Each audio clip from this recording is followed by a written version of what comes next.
Janelle's bringing up, that Kody and I owe her something. How do you calculate? How do you figure that out? It's so confusing. And then I learned during my divorce really how to budget myself well. I loved Caleb. He was definitely like family because it was my club and I got kicked out of. So when it's functioning correctly, you have this amazing family unit. I'm so angry. How could Robyn do this? How could Robyn dare act like this?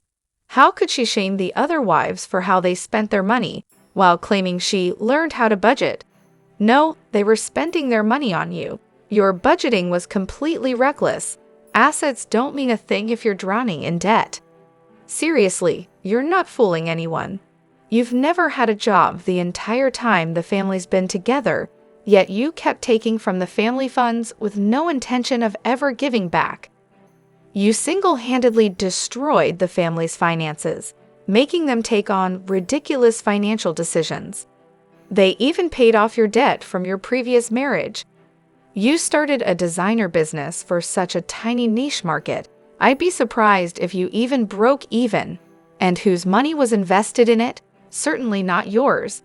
Then there's the nanny, despite having no job and plenty of people available to help. You bought up so-called assets, like paintings in a house that was supposedly for the whole family, while Janelle had to sleep in a trailer with money that wasn't even yours. If the house was really meant for everyone, then everyone's name would be on it. Instead, it's in Robyn's and Kody's names to protect Robyn's estate. But it was never Robyn's money in the first place. What a manipulative bait and switch. I bet she also demanded more money to provide for her kids, even though Logan and the others lived on almost nothing for years. The nerve of this woman. Robyn says, Janelle's bringing up Kody and I owing her something. But how do you even calculate that? Don't play dumb, Robyn. You've been divorced before. Janelle's request is simple. She wants her money back. They're trying to twist everything because they know they don't have the money. That money is now tied up in their assets. Robyn and Kody are selfish and clueless. Robyn saying she wouldn't mind being their neighbor is only because they know they can't afford to buy them out. I really hope Janelle stands her ground on the property, but that land is essentially worthless until the debt is paid off, which should be Kody and Robyn's responsibility alone. If we look at the numbers, I'm sure the OG3 gave Robyn far more than she's put into her assets. By the way, this all makes me think Robyn knew exactly what she was doing when she legally married Kody and used adopting the kids as an excuse. I don't know much about her first husband, but her actions make me believe he didn't deserve to lose custody of his children. Her marriage to Kody was another move to protect her assets, otherwise, she'd be just as vulnerable as everyone else. She's the only one who can actually sue him for anything. It's also pretty telling that Kody lost interest in his faith as soon as the other wives left. Clearly, it was all about control from the beginning. The land was paid off last year, so hopefully, we'll find out soon whether Janelle lawyered up and how it was settled. The show is really letting Kody and Robyn dig their own graves this season. Robyn is cunning, always has been. She slowly and methodically took over this family and drained it. The money spent on her assets is probably worse than we realize. She's sneaky, not book smart, but manipulative. And I wouldn't be surprised if some of those assets were in Elisa's name for safekeeping. Janelle wants what she's owed, but how do you even figure that out? Well, for starters, give her back every penny she put into that tacky house. I think Maddie's expression during that car ride with Janelle says everything about where the adult children stand. Hello everyone. Welcome back to my channel, Reality Nexus X. I'm Elena, and I hope you're all having a fantastic day. Keep watching as we jump into today's video. Rewatching the episode, I noticed it's typical to display photos of the graduate to showcase their growth. But is it normal to include the parents' graduation picture? Why is there a high school photo of Kody? It seems like nothing can ever just be about someone else. Kody and Robyn always have to find a way to make themselves the center of attention. I can totally imagine Kody jumping into the conversation about the photos, insisting, "It'd be so cool to show everyone what I looked like at her age." Wait, who's graduating again? Plus, the audacity of Robyn with her love for Nexusx. This was clearly a dig at the OG3, letting them know she thinks she's won. She cheated them out of their money and is now taunting them. Good luck with that, though. Your prize is Kody. Yikes. And to top it off, she's saying this while wearing a Tiffany & Co. necklace worth over $3,000. There's not a single window in that house that isn't filled with useless figurines or random junk. Janelle's priority was to give Robyn money for the Flagstaff house, after being told it would be a family asset. But Robyn's priority has never been the family. Even with her logic, the OG3 have their own income, Robyn doesn't. The nerve she has to take money from them while doing nothing for them, and then say they have different priorities. She has no filter or shame. It's a textbook example of narcissism. I gasped when she had the nerve to say this. It's unforgettable, Robyn. We know you came into this family with a ton of debt and baggage. These women prioritized you when you waltzed into the family with your 3 kids. I can't wait to see Janelle's reaction to this, although it'll probably be painful for her and the other wives. Especially since Robyn has done nothing but complain and shop all these years. Sure, she's probably a good mother or whatever, but if 4 other people paid for my home, the last thing I'd do is go on TV and say one of them didn't prioritize their money as well as I did. Like, seriously? Then I focused getting the cars for the kids. Sister Wives star Kody Brown. I pay for their cars and insurance. So if Kody Brown is claiming to pay for their cars and insurance, assuming it's auto, not health, which kids is he really talking about? We know Peyton was in Kody's car when he had that auto accident in Vegas, and Peyton wasn't even covered under Kody's insurance. Peyton didn't have his own insurance to cover driving a borrowed car, and the accident was in the news. The other driver and passenger successfully sued.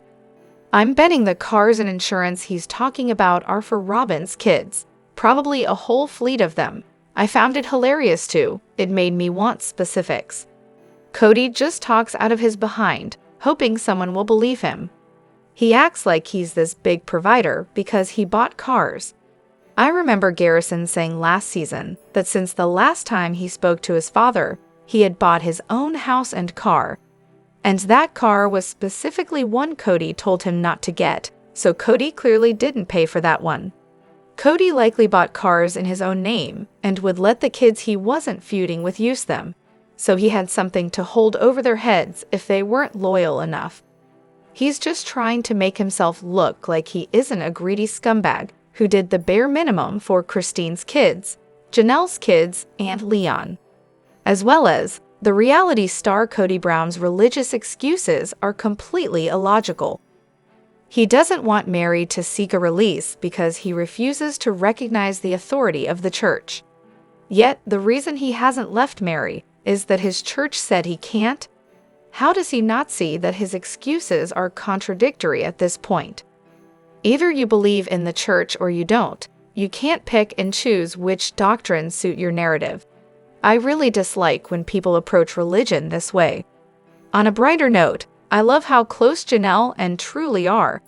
I'd also appreciated how Janelle personally thanked Truly for letting her use her bedroom while she stayed there. It may seem like a small detail, but it's such a thoughtful gesture for an adult to show gratitude for temporarily using someone else's space, especially a teen's room, which is so important to them. It's interesting because I feel like Janelle yelled at her kids quite a bit, though let's be honest, those boys could be a handful. But with Christine's kids and Leon, she seems so warm and affectionate. Additionally, dear TLC, can something actually happen this season of Sister Wives? Even though we're 2 years ahead in filming, how has so little occurred since the last season? And no, I don't mean the twins being born. They're practically adults heading to college now in real life. Nor do I mean David coming into the picture. He and Christine are about to celebrate their wedding anniversary soon. That's old news and can't be the main drama for this season. I'd rather wait longer for a new season than keep rehashing how happy Christine is being single. Can we at least get a final decision on Kody past this time? P.S. I will riot if there's no reunion with Suke. I love Christine, but I couldn't care less about her dating life. We've already seen the wedding. What I need is more financial drama. I want to see Mary get her release. Janelle's lawyer needs to be on screen ASAP, and I absolutely need them to run through the timeline and get to 2024. What I don't need is the birth of twins. Nobody wants that. Can we see inside the hoarder house of nightmares instead? It's wild to me that TLC hands Robyn and Kody a fat paycheck, yet their film crew isn't allowed inside their house while filming a reality show about their lives. Coronavirus lockdowns are over. Why can't we see inside their home? Why do Robyn and Kody have such control over this?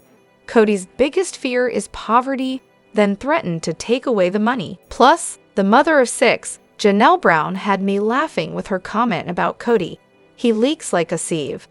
I'm convinced that if any of the OG3 compliment him, he'd spill the beans anyway. He just doesn't strike me as the type who can keep a secret because he loves to talk.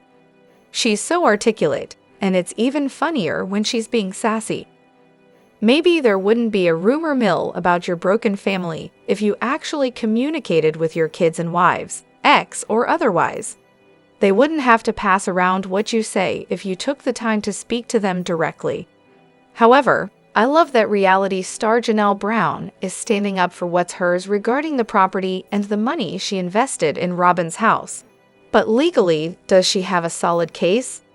I suppose if her name is on the property, she has a right to it. But if it isn't on any paperwork for Robyn's house, there might not be much she can do. I'm curious if anyone has legal insights on this. If I were one of Kody's kids, this would be a breaking point for me. If I were still trying to have a relationship with Kody and then discovered how he was treating Janelle and Mary, I would feel disgusted and angry with him. No one is asking for more than they deserve. It's infuriating how unfair Kody and Robyn are being.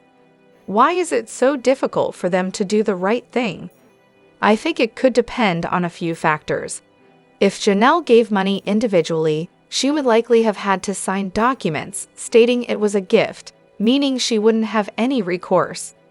However, if she funneled money back to the family LLC to pay for the house, especially given Robyn's claim that it was intended as a family asset, she might have a case. Another thought is that Kody seems like the type to dodge responsibility. This could lead to issues like tax evasion or misusing family LLC funds. Janelle might have some dirt on him or enough suspicion to seek those financial records in court.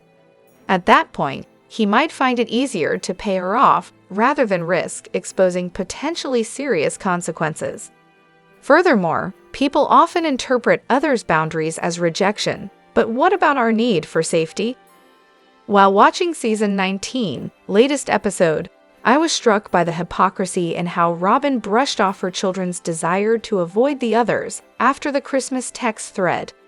She framed it as setting boundaries and prioritizing their safety, which seemed insignificant. Yet, when she asked Christine during the breakup discussion whether she planned to maintain her existing relationships or work on all of them, and Christine responded that she would focus on maintaining them for now, Robyn reacted strongly. She interpreted this as a recurring rejection of her and her children. Doesn't Christine have the right to establish her boundaries during a difficult divorce? Robyn, don't you respect her need for a safe space? Why did Robyn wait until Christine was leaving to ask about their relationship? This is something they could, and should, have been addressing for the past decade. Are the girls really going to wait for an official departure announcement before realizing they need to improve their relationships? As well as, Because it was my club and I got kicked out of it. I created a family and then I abandoned it. I fixed it for you, Kody. You didn't just establish a club, you built a family. A family filled with people who have feelings and were affected when you walked out. This really bothers me. When asked if he has regrets, he explains how all his goals and dreams are shattered, how he feels the original wives and kids exploit his fear of missing out, and how he was ousted from the club. Yet he never says, "I miss my children and grandchildren," or "I can't believe my 3 marriages spanning over 2 decades are truly over." His pathological selfishness has cost him 3 wonderful women and many incredible children. What on earth is he doing? Kody embodies the saying from Proverbs, "Pride goes before destruction, and a haughty spirit before a fall." Unfortunately, his entire family is suffering due to his ego, and it's utterly unfair. Plus, the reality star Robyn Brown is behaving as though she didn't join the Brown family in debt, while simultaneously taking money from everyone else for awful mall kiosk art and trailers. Oops, I meant assets. I could sense the anxiety in Maddie's eyes as she discussed Koya Pass with Janelle, uncertain if Kody would be settling the debt.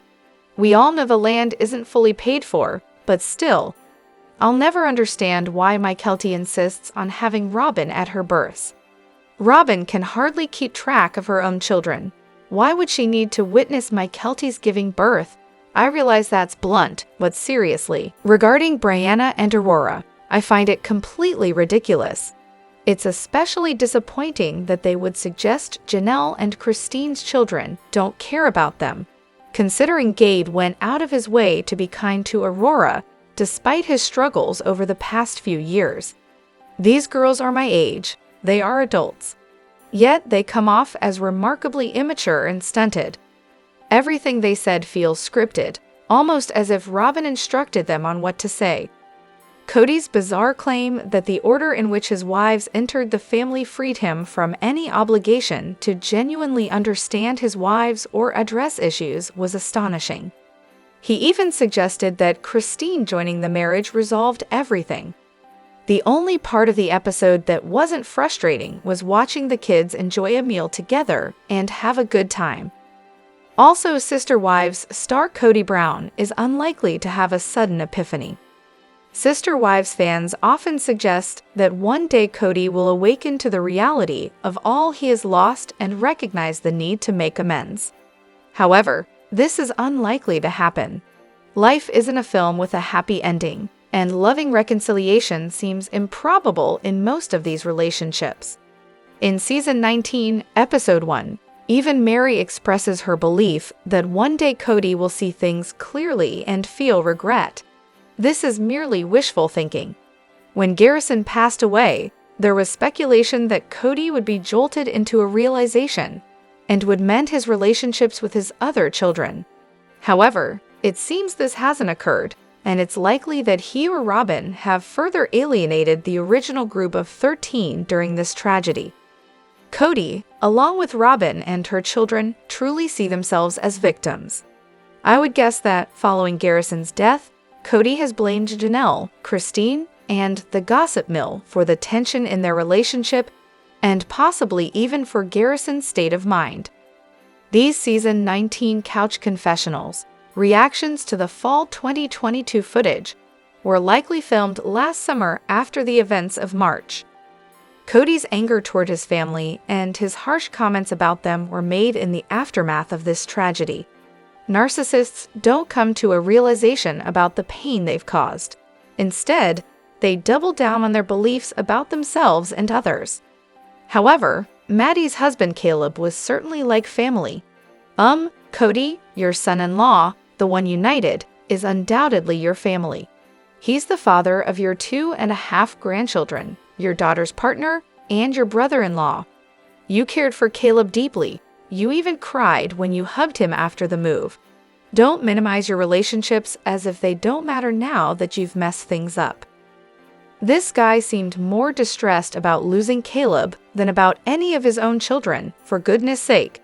He is definitely more upset about losing Caleb than he is about Maddie or their kids. In fact, he might even be more upset about Caleb than he is about any of the original 3. Also, the father of 18, Kody Brown, can be right.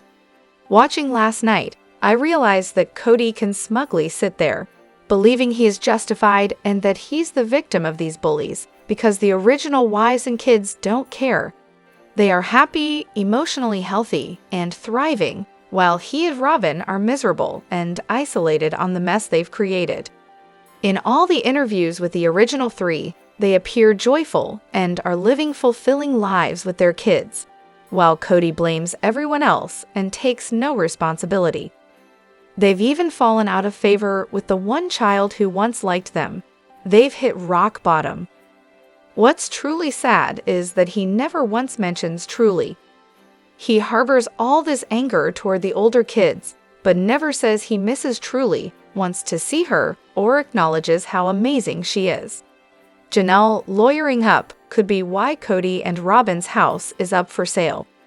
I was curious about why they were selling, but after the latest episode, it seems that Janelle has gotten a lawyer and is pursuing the lawsuit. If that's the case, good for her. Robyn shouldn't have had that house in the first place. The only thing I question is the timing. These episodes were filmed 2 years ago, and back then, the payoff was due in 6 months, which means it was a year and a half ago. I suspect it might be connected to Christine's request for child support, as well as the act that Sister Wives star Robyn Brown put on when buying the moldy house. It has always bothered me how Robyn claimed to prioritize family, yet felt no guilt about purchasing a large house. I believe her hesitant demeanor was just a performance for the cameras. In Season 14, Episode 15, around the 740 mark, she directly blames Kody's marriages to other women for the delay in closing on their home. She stated, "I'm not married to 3 other women," despite having said multiple times that their vows represented a commitment to each adult. I'm pretty sure she was the one who encouraged Kody to remove himself from the loan with Christine. Additionally, Sister Wives star Janelle Brown really frustrated me in this episode. When she talks about loving the family culture and community that polygamy brings, yet seems irritated with Christine for urging her to clarify her feelings about leaving Kody seriously. Christine's proactive attitude is exactly what contributed to that family dynamic you appreciate so much. You've had your independence while being able to attend family gatherings without any responsibility for planning or hosting, avoiding anything you wish, enjoying time with your kids, and then leaving whenever you want to return home to your books and bed, thanks to Christine handling everything else. Come on, Janelle, show some respect and acknowledge your wife's efforts. I don't understand why Janelle believes she can't be independent in a monogamous relationship. I think she would thrive with someone like a pilot or long-haul trucker, or perhaps in a polyamorous setup. Even a monogamous partner who values independence and prefers living separately could be a great match for her. There are definitely healthy arrangements out there that could make her happy without returning to an unhealthy dynamic.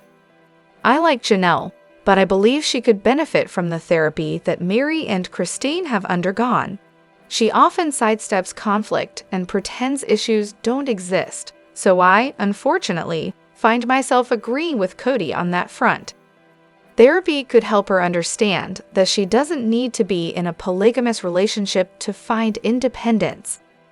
She can pursue whatever arrangement she desires, and I'm sure someone would appreciate maintaining their own space while enjoying a low-pressure relationship with her.